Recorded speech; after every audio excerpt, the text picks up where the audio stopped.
necessary behind the great leader Donald Trump, who's continuously fighting that corruption and continuously fighting their lies, that you can now literally tell them or hit play or whatever you want to do. It doesn't have to be this book, this movie. It can be any single issue that you care about the most. And whether it's Russiagate, which is their MO for everything, or impeachment 1, or impeachment 2, or the 51 intel letter, or the January 6th bogus insurrection narrative, it is the same con artists up here that cycle through Washington, D.C. Just think about this. What did Merrick Garland do 2 weeks ago?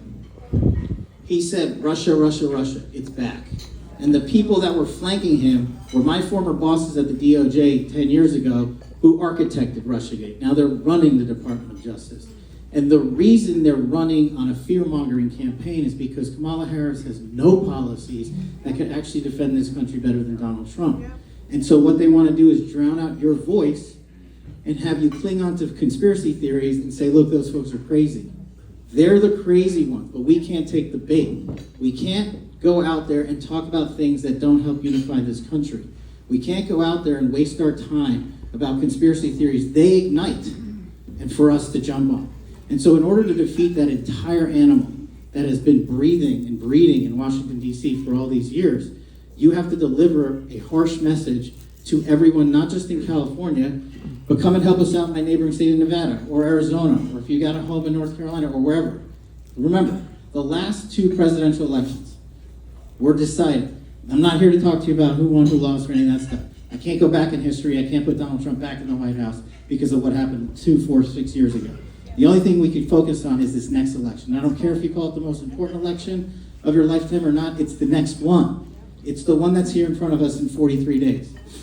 And so what you have to do is deliver the message to your community. So what is that message? How do you shape it? How do you define it? No one is asking you to go out there and solve the border. No one is asking you to go out there and kill the narco traffickers. No one is asking you to go out there and appease the terrorists and wipe them out. We have a commander-in-chief who did all that. And the mainstream media robbed him of that truth, and us, because we voted for him, because they did not want him succeeding. These guys definitely don't want him succeeding because he will deliver a full-term measure of accountability. But if we have the greatest warrior in Donald Trump, what we need is a following behind them that is built on a unifying truth. And that truth is a singular message that says, put America first. There's nothing wrong with that. You're talking to a guy whose family, Ash and everybody's, came here as immigrants and watched their kids grow up to be wildly successful because they gave us the opportunity of the American dream. And the only candidate that projected that and delivered on that is Donald Trump. It wasn't the Bushes, it wasn't the Obamas, and it certainly wasn't Biden and Harris. So in order to set up our future generation, we have to go out there and hit them hard, but hit them righteously. Don't hit them wildly. Make your punches land. Pick up a couple of things. You only have to pick one issue. Pick one thing you care about and do it 43 more times between now and November 5th, every single day. The power of social media is impressive, whether you pick healthcare, education, countering drugs, local sheriffs, PTA, school board meetings, what have you, local level politics. As you guys know here in the belly of the beast, wins national elections. The state of California does not dictate what happens to America, but that's what they want you to believe. And you live in a city where you have the unique ability to deliver a monstrously powerful message by picking a couple of things that we're going to show you about tonight. And one of the things that I think is the most powerful, whether you call state or government gangsters or whatever you call them, just think about the 51 intel letter that they used at the last election cycle. Tony Blinken, who's now the Secretary of State, got with his cronies, including Republicans, former Secretaries of Defense and directors of the CIA, directors of the NSA, and a week before the election, what did they do? They came out and said, Hunter Biden's laptop is Russian disinformation. They knew that was false. The Attorney General, the DOJ, and the FBI were prosecuting Hunter Biden based on that information, but they buried it. What did they just do this year? Just fast forward for a quick second. They convicted Hunter Biden in 2 jurisdictions, including California, with the information on that laptop. That's not Russian disinformation, that's evidence. And instead of the mainstream media reporting it accurately and having journalists brave enough to report with integrity, they lied to you. And here's what's worse. Donald Trump's own CIA director, Gina Haspel, had to clear that letter. That's what the law requires. As the director of the CIA, you have to clear a letter before it goes public when it's signed by intelligence officers and when it contains possible classified information.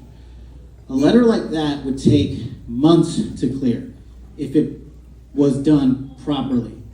She cleared it in less than 6 hours. And that's not me saying that. The documents have been released showing that. And why do I bring up Gina Haspel? Because she was also chief of station in London when the Russiagate hoax was launched. And under the intelligence laws and the laws of the FBI and the regulations, in order to launch a foreign operation against an American target, you have to get permission from the head intelligence officer. Gina Haspel greenlighted the Russiagate investigation, and then Rod Rosenstein would come in as the Attorney General and with Chris Wray, the Director of the FBI, and cover up all of the corruption for 4, 6, 8 years. We're still talking about it. And to show you the interconnectedness of these government gangsters and how atrocious they are, just remember what these three people did. We talked about Gina. Rod Rosenstein, who was Trump's effective Attorney General, agreed to wear a wire against Donald Trump at the behest of Andy McCabe, the Deputy Director of the FBI, so they could kick him out of office because they didn't like him. Rod Rosenstein signed the most fraudulent of 4 FISA warrants illegally surveilling Donald Trump as Trump's Deputy Attorney General. Chris Wray withheld all of that information from the public when we went to him and said, you can expose it. And instead of actually bringing you the actual truth through the halls of Congress, you know what Rosenstein and Wray did? They launched an investigation into 10 congressional staffers, including me. And they lied about it and didn't tell anyone for 5 years. Now, I talk about these three people briefly because you all have this information in the public sphere, and what's complicated is putting it together. And we have a great team that put that together. But do you guys know when the Trump administration ended, where Rod Rosenstein and Gina Haspel went to work, and where they still work today? Chris Wray's law firm, making 7 figures a year. Do you think that's a coincidence? It's not. There are no coincidences in government. 0. And the power of Donald Trump is that he just would not stop. He is more resilient than any man and person I have ever met. Thank God. And so if he can take the incoming and we can take the incoming, then we actually, if you believe it or not, our jobs are probably a little easier than what you have to do. Going out into your communities and registering 10 people that never voted. Helping a hand to your neighboring district that needs help delivering not just resources, but the truth. You guys have the power to do that from tonight onward. And you need to do it every single day for 43 days. When you talk about the other election rigging con jobs that they've delivered for us, what did they do next? To safeguard their government gangsters' war machine, they scolded Donald Trump with more lies than I've ever seen about January 6th. Yeah. They said Donald Trump was guilty of an insurrection, that he was going to hijack the United States military and come in hard and fast and take the election. What do we find out now from San Francisco's finest, Nancy Pelosi? Oh, she's from Baltimore. They're yeah, and she pretends to be Italian too. So, for years, I was chief of staff at DOD. We were in the Oval Office discussing a sensitive operation days before January 6th.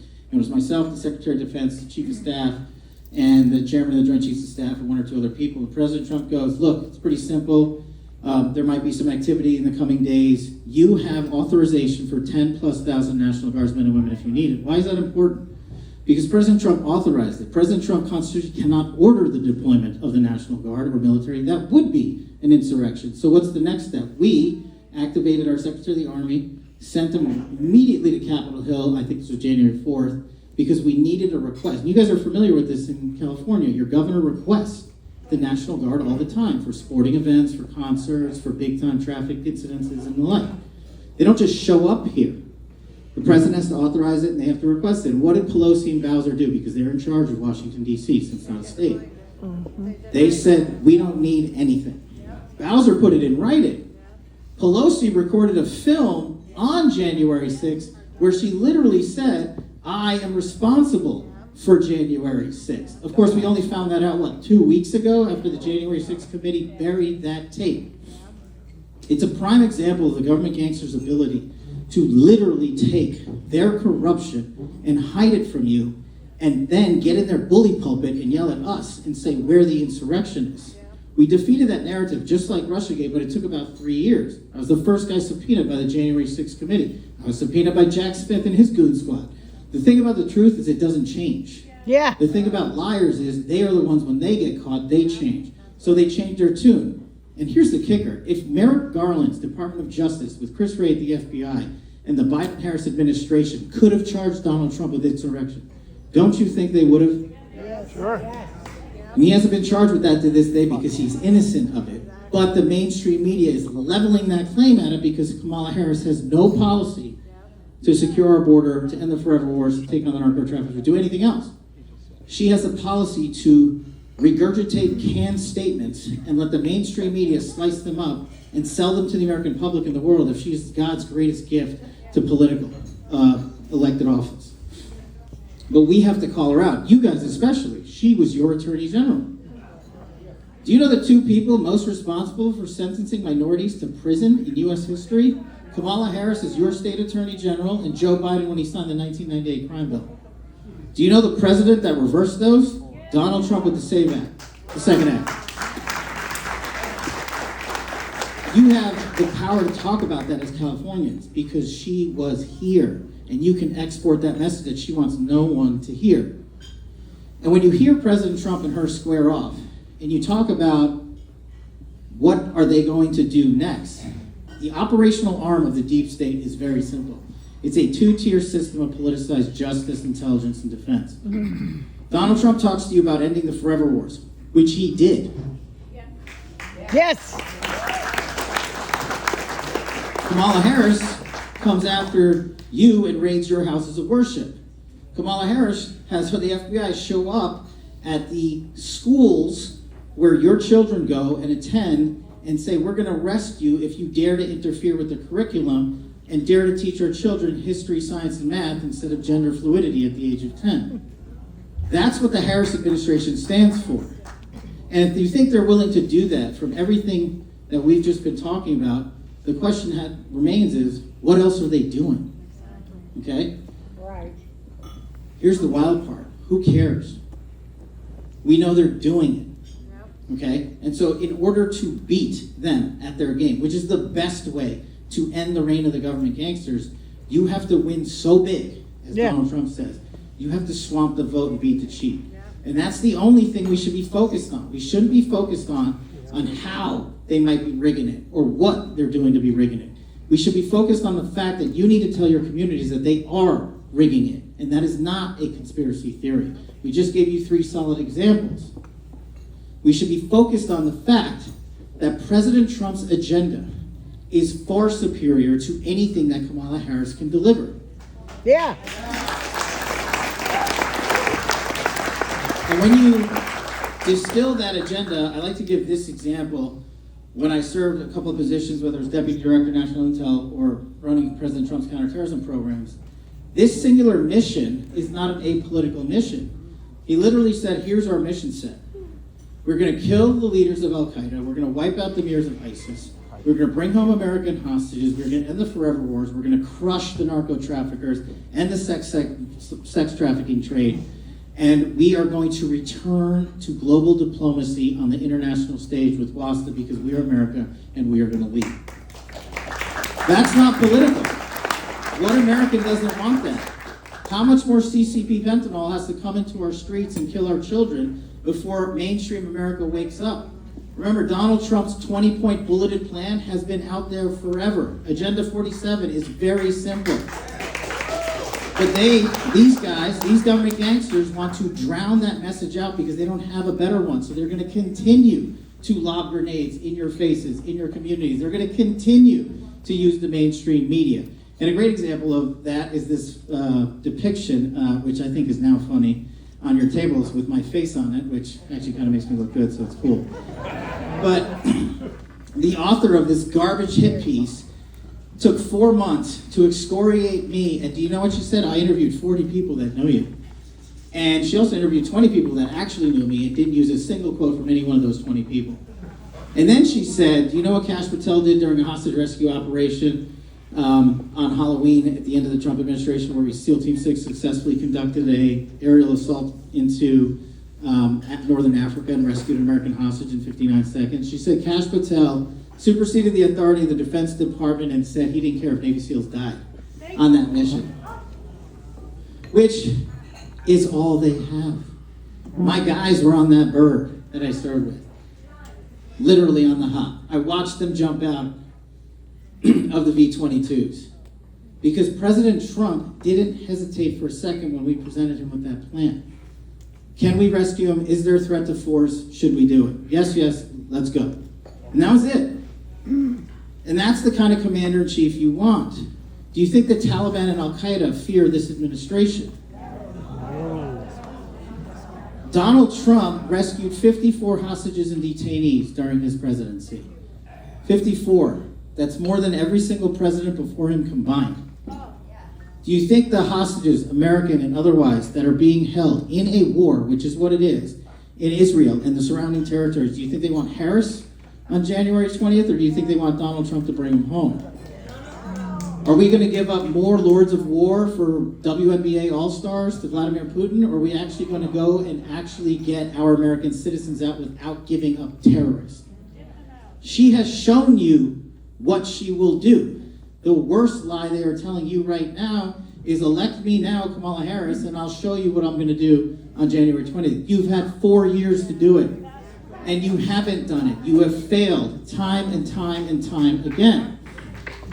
And the most atrocious example of their failure, and I'm biased because of my time at DOD, is the Afghanistan withdrawal. When I was chief of staff for President Trump, we ran an intelligence-based withdrawal.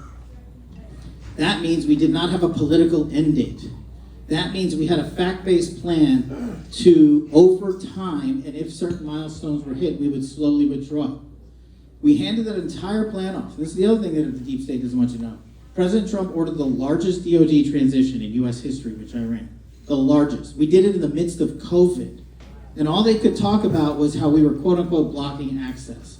Because they knew we weren't, but they knew if they printed it, people might believe it. Maybe if they had been focused on receiving the plan we gave them, they wouldn't have turned Bagram Airfield over to the terrorists, where we had 400 terrorists in detention, one of which was let out because Kamala Harris turned the key and let them all out and blew up 13 of our warriors. Then maybe the likes of Milley and Austin, who think the Department of Defense's sole mission is to project DEI, counter white rage, whatever that is, and climate change. The Department of Defense's priorities and the Harris administration are those three things. They have publicly said it over and over. Do you know what their response was to the deaths of 13 American soldiers? Besides Kamala Harris not even showing up to the dignified transfer and Joe Biden checking his watch on the runway when our birds were carrying the caskets off. Their response was, we're going to do a drone strike, we're going to get the bad guy. The only problem is, Milley and Austin and their crew of government gangsters, who all they cared about was staying in power, drone struck 7 Afghani children. And then they lied to you about it through the mainstream media for 2 weeks, and they ran past that headline. That is not leadership, that is murder.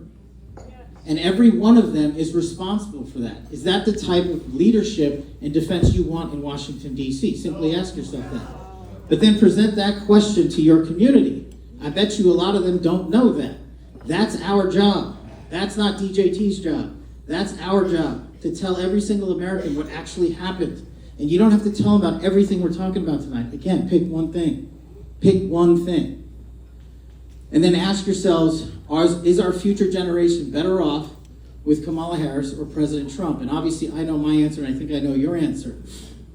But if we don't collectively, as President Trump says, unify behind his leadership and his movement, they are going to slice us up and split us apart. And what we fall for too often, and this is harsh, is we rip ourselves apart because we say, I'm not 10 for 10 with that guy, I'm not 100%. Okay, well, do you want Harris and be 0 for a million? Or do you want Trump and maybe get 70 to 80% of what you voted for? And that's how a democracy works. It shouldn't be a dictatorship. And if we have to agree on every single thing, this wouldn't be the USA. And so what we have to do is get past our petty differences on whatever minor issues they might be. And we have to set the table that President Trump has delivered on continuously. And that is a monumental national security focus to save this country. Yeah. That is a monumental mission to destroy the DOJ and FBI's government gangster machine that has created this two-tier system of justice. We've seen how they treated the Biden cases. We've seen how they illegally raided Mar-a-Lago. We've seen how they illegally prosecuted Donald Trump for January 6th. And we're finally getting the legal answers that we need, but we've always had those facts. Those transcripts, those testimonies have always been there. And it's our job to mine them out. But it's also our job, some of those that are in this, to help everyday Americans figure out what's going on. And that's the brilliance of this movie. I don't know how long movies normally take, but they definitely take longer than 100 days. Yeah. And for Steve Bannon to finish this thing with his team here, and literally, like on the eve of when he was walking into prison, shows you how much that man cares about America. When I asked him if I could come visit him in prison, he said, absolutely not, don't waste your time, go win the election. And that's the power of this message in this film. And what you can do, whether it is this film or not, go to warroom.film and tell everyone about it, but is take it and take a piece of it and deliver that to the American public. And that's the win. If they do it in Arkansas, why can't you do it here? If we can get it done in Texas, why can't you do it in places in New York? Why do you think Donald Trump went to Nassau Coliseum on Long Island a week ago? Because just like here, even though it's New York, there are everyday Americans willing to deliver for this country behind his leadership, and they don't want Kamala Harris's leadership. And now you have the secret. Now you have the recipe that these people hide under. I mean, some of these people, well, all of them have literally lied about me personally. But that's fine. I don't care. I don't give a shit. We'll take it all day long. I think my legal bill is like $1 million so far. Who cares? The point is, if you bend the knee to these government gangsters, we will not have a republic tomorrow for our children. Whoa.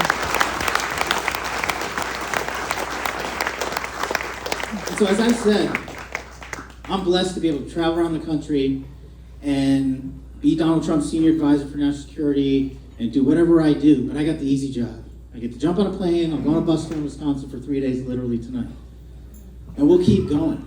And I'll deliver this message to every single community and every single American I meet. But me doing it alone is insufficient and wholly inadequate. And people always ask us, how do you motivate a crowd? And I say, you give them the truth. Yeah. And sometimes it's harsh and sometimes it hurts. But this election is 5 states, and 45 counties. The last 2 elections, total, were decided by less than 85,000 votes. Are you telling me you guys in this room can't go find 10,000 votes across America?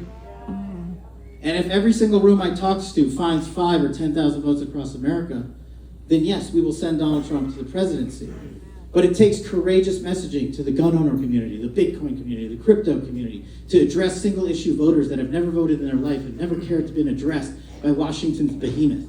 And President Trump has continued to show his belief and his ability to adapt to Americans that he doesn't have a familiarity with and speak to them wherever they are. So if he's willing to do that, and his campaign is willing to do that, then you must be willing to do that. Yeah. And that's the singular message here. I really hope you guys like this movie tonight, and we would love your feedback. And the really cool part about this gathering is Matthew and Dan are here.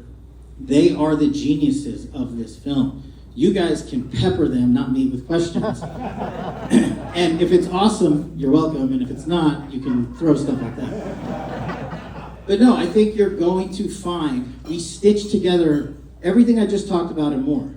And so now you have whatever you want to call it, the secret sauce, to go out there. And if you don't do it, it's not on us, it's on you. And I'm definitely not here to say thank you. I will not thank you today. I will not thank you tomorrow. Maybe I'll come back on November 6th and thank you then.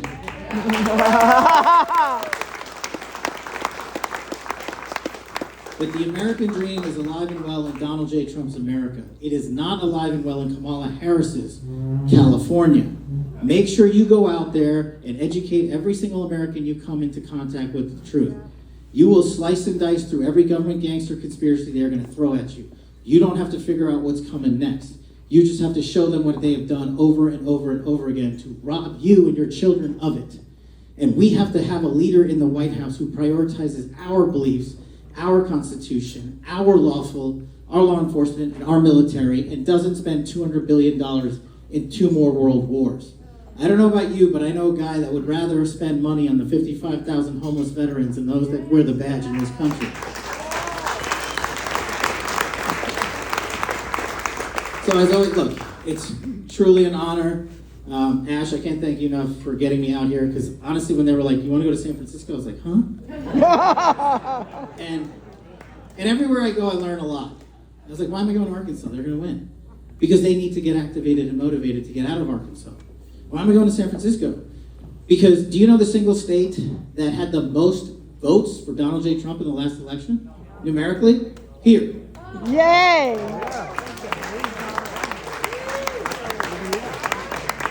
So if you guys are willing to do that as a state, then take your army and get on the road and defeat these government gangsters, and let's elect the greatest president of our lifetime, Donald J. Trump. Thank you. Yes, let's do it. Give us Donald Trump as our president, I pray. Oh God, in Jesus' name. Oh God, in Jesus' name. Give us our president, Lord.